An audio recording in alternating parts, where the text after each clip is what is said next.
High, আজকে আমাদের যে টপিকে আলোচনা করতে চলেছি সেটা হচ্ছে voltage regulation of transformer.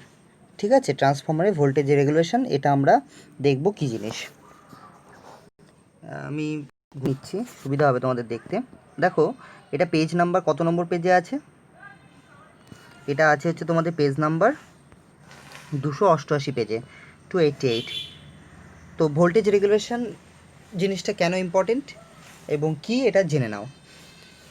Voltage regulation হচ্ছে যে ট্রান্সফরমারের সেকেন্ডারিতে যে যখন কোনো লোড লাগানো হয় না, মানে নো লোড ভোল্টেজ, যাকে ভি নো লোড বলতে পারো, সেই ভোল্টেজ আর হচ্ছে ফুল লোড অবস্থায়, মানে ট্রান্সফরমারের যে রেটিং লেখা আছে, রেটেড যে কারেন্টটা সেটা ডেলিভারি করছে ট্রান্সফরমারটা যখন, তখন তার টার্মিনালের ভোল্টেজ কত, এই দুটোর যে ডিফারেন্সটা, এটাকে যখন পার্সেন্টেজ করা হয় কিসের না, ফুল লোড অবস্থায় যে ভোল্টেজ তার, মানে প্রাইমারিতে সেকেন্ডারিতে নো লোড অবস্থার ভোল্টেজ বিয়োগ ফুল লোড অবস্থার ভোল্টেজ। ঠিক আছে, এই দুটোর পার্থক্যটাকে ভাগ করব কি দিয়ে? ফুল লোড ভোল্টেজ দিয়ে। ফুল লোড অবস্থায় যে ভোল্টেজ সেটা দিয়ে ভাগ করব, মানে প্রতি একক ফুল লোড ভোল্টেজের জন্য কতটুকু ডিফারেন্স তৈরি হচ্ছে। মানে সাপোজ ফুল লোড হওয়ার ফলে কোনো একটা ট্রান্সফরমার সেটা 433 ভোল্ট কী করে আউটপুটে দেয়, ঠিক আছে, নো লোড অবস্থায়। এবার ট্রান্সফর্মার পরে লোড পড়তে পড়তে যখন ফুল লোড অবস্থায় চলে আসছে, তখন কী হচ্ছে, ওর সেকেন্ডারিতে যে ভোল্টেজটা সেটা 415 হয়ে যাচ্ছে। ঠিক আছে, তো অলমোস্ট এখানে 18 ভোল্টেজের ডিফারেন্স হচ্ছে, তাই তো। এই 18 ভোল্টেজ ডিভাইডেড বাই কী হবে, আমরা পাবো হচ্ছে 415 ভোল্টেজ। এটা করলে ইন্টু 100 দিয়ে গুণ করলে এটা পার্সেন্টেজে পরিণত হয়ে যাবে। তাতে আমরা দেখব, জাস্ট একটা এক্সাম্পলের সাহায্যে আমি এক্ষুনি করে নিচ্ছি, একটুখানি আমি ক্যালকুলেটরটা বার করে নিই। তবে কি বললাম যে নো লোড অবস্থায় ভোল্টেজ হয় 433, তার থেকে বিয়োগ দিলাম ফুল লোড অবস্থার ভোল্টেজ 415, তাহলে ডিফারেন্স কত? 18 ভোল্ট। একে ভাগ করব হচ্ছে ফুল লোড অবস্থার ভোল্টেজ, যেটা 415 দিয়ে, করলে দেখা যাচ্ছে একটা ফ্র্যাকশানের নাম্বার এসছে 0.04337 সামথিং, আরও আছে। একে 100 দিয়ে মাল্টিপ্লাই করলাম, তাহলে এটা পার্সেন্টেজে কনভার্ট হয়ে যাবে, দিয়ে দেখাচ্ছে 4.33। তার মানে 4.33টা কি? এটা হচ্ছে ভোল্টেজ রেগুলেশন। এই ভোল্টেজ রেগুলেশন থেকে আমরা কি জানতে পারি সেটা একটু দেখে নেব। এর থেকে আমরা যেটা বুঝতে পারি যে প্রতি 1 ভোল্ট মানে 1 ভোল্ট টার্মিনাল ভোল্টেজের জন্য মানে কি হয়, 4.33% করে কি হয়, ভোল্টেজ কমে যেতে থাকে। ঠিক আছে, প্রতি 1 ভোল্ট হচ্ছে ধরো 415 ভোল্ট আছে, তা সেই প্রতি 1 ভোল্ট বৃদ্ধিতে বা 1 ভোল্টের ফলে কি হয়, 1 ভোল্টের জন্য বৃদ্ধিতে কি হয়, 4.33% করে ভোল্টেজ কী হয়, তার ড্রপ হয়ে যাচ্ছে। এটাকে আমরা ভোল্টেজ রেগুলেশন বলি। এবার কনফিউশনটা হচ্ছে যে তোমরা মনে করছো যে ভোল্টেজ রেগুলেশন কেন এত ইম্পর্ট্যান্ট। কারণ হচ্ছে কোনো ট্রান্সফরমার, তার যদি পার্সেন্টেজটা জানি যে নো লোড অবস্থায় সামথিং একটা ভোল্টেজ আছে, এবার আমি প্রতি একটা লোড চাপানোর ফলে তাতে কতটা করে করে হচ্ছে কী হবে, ভোল্টেজটা ড্রপ হবে, সেটা যদি আমরা আগে থেকে জানতে পারি, তাহলে কী হবে, দুখানা ট্রান্সফরমার, সেম রেটিংয়ের ট্রান্সফরমার বা সেম ভোল্টেজ আউটপুট দেয় এমন ট্রান্সফরমারকে আমরা প্যারালালি কানেক্ট করলাম, হয়তো বেশি কারেন্ট লাগবে বলে, ধরো একটা 10 অ্যাম্পিয়ার কারেন্ট দিতে পারে আর একটা হচ্ছে 20 অ্যাম্পিয়ার কারেন্ট দিতে পারে, এমন ট্রান্সফরমারকে প্যারালালি কানেক্ট করলাম, কারণ দুজনেরই টার্মিনাল ভোল্টেজ সেম। সো আমরা প্যারালালি তাদেরকে কানেক্ট করলাম, করে এবার আমার যে লোডটা তার 30 অ্যাম্পিয়ার দরকার, তাহলে আমাদের কাছে দুটো ট্রান্সফরমার থেকে সেটা ভাগ হয়ে যাওয়ার কথা। একটা ট্রান্সফরমার 10 অ্যাম্পিয়ার দিতে থাকবে আর একটা ট্রান্সফরমার 20 অ্যাম্পিয়ার দিতে থাকবে, দিয়ে ওই লোডটা 30 অ্যাম্পিয়ার কারেন্ট নিতে থাকবে। তো আমরা এইভাবে প্যারালাল অপারেশন করতে পারি, যেটা আমাদের নেক্সট টপিকে আছে, আমরা আলোচনা করব যে প্যারালাল অপারেশনটা কী, কেন প্রয়োজন। তো সেরকম সিচুয়েশানে ধরো আমরা যদি ভোল্টেজ রেগুলেশন ব্যাপারটা জানি, যে প্রতি লোড বৃদ্ধির ফলে তার কতটুকু করে কী হয়, টার্মিনাল ভোল্টেজ কমতে থাকে। এই ট্রান্সফর্মারটার ক্ষেত্রে এটা হলো 4.33% বা 34%।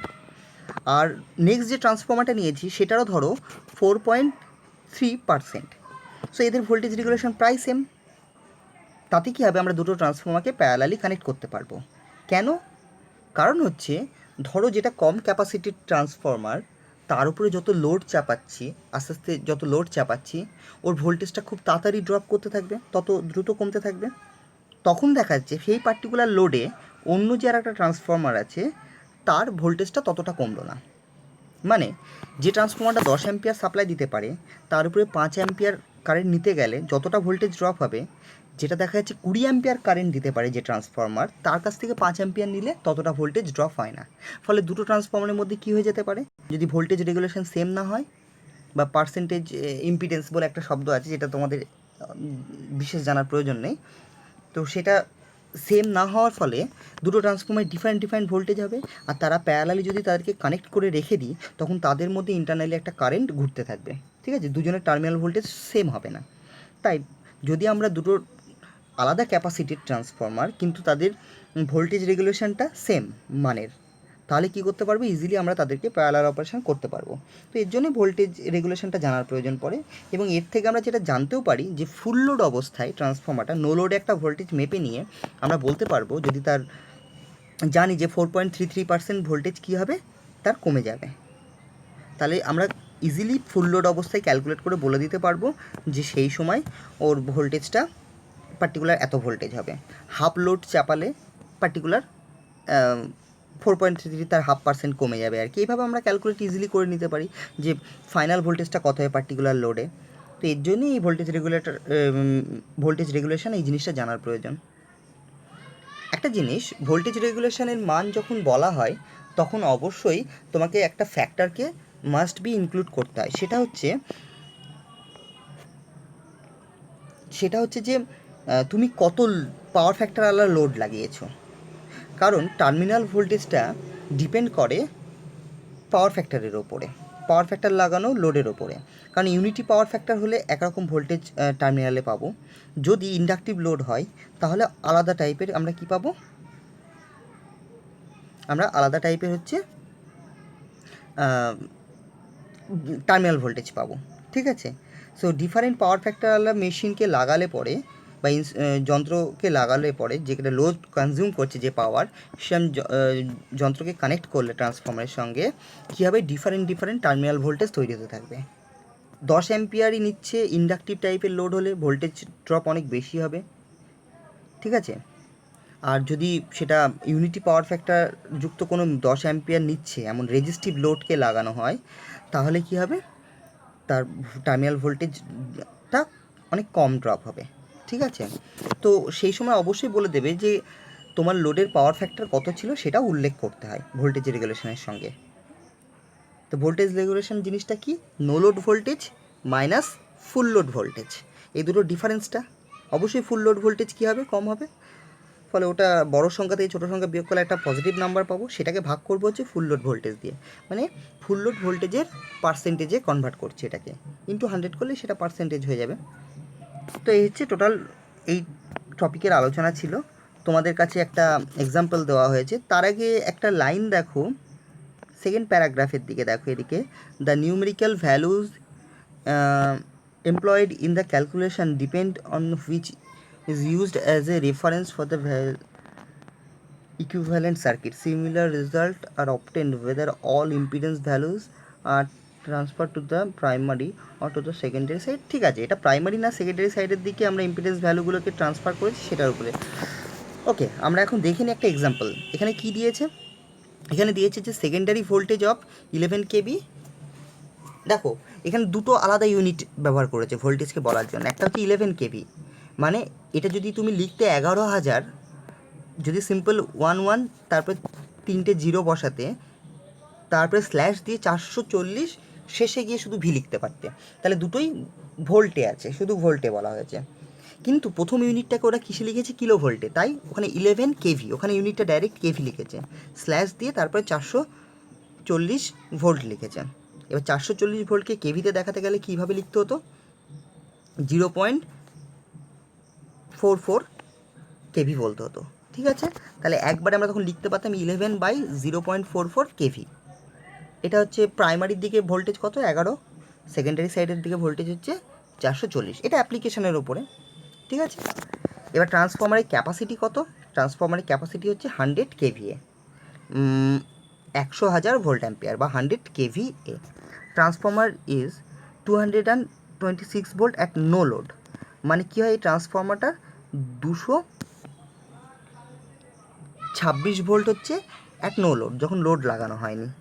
Under the full load condition the same is, আচ্ছা ফুল লোড যখন করা হয়েছে ট্রান্সফর্মারে, লোড চাপানো হয়েছে, তখন ভোল্টেজ হয়েছে 410 ভোল্ট।